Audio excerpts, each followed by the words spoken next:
Welcome to the Slop Farm. Enjoy the video. In this video, I will explain how to make the best sauerkraut. To begin, gather your simple ingredients. 1 medium-sized head of fresh green cabbage, about 2 tablespoons of non-iodized salt, and optionally, a bit of filtered water. You will also need a clean, wide-mouth glass jar, ideally a half-gallon size, and a fermentation weight to keep everything submerged. This easy guide will help you create a flavorful, probiotic-rich condiment right in your own kitchen. Now let's prepare your cabbage. First, discard any damaged outer leaves and cut the cabbage into quarters. Carefully remove the hard inner core from each section. Next, shred the cabbage finely, aiming for strips about 1/8 of an inch thick. Place the shredded cabbage into a large bowl, add 2 tablespoons of non-iodized salt, and massage it vigorously for about 10 minutes.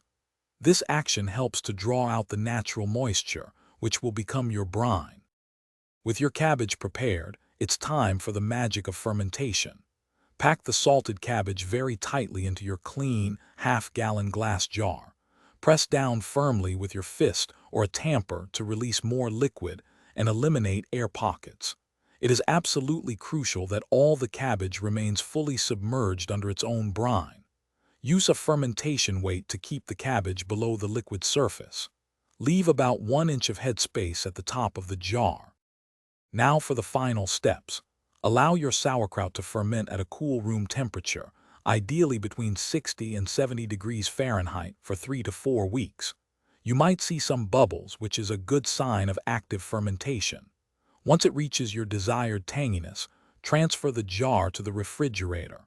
Refrigeration significantly slows the fermentation process, and your homemade sauerkraut will last for several months. Enjoy this delicious, probiotic-rich condiment with your favorite meals. Thanks for watching. Consider subscribing if we helped you today.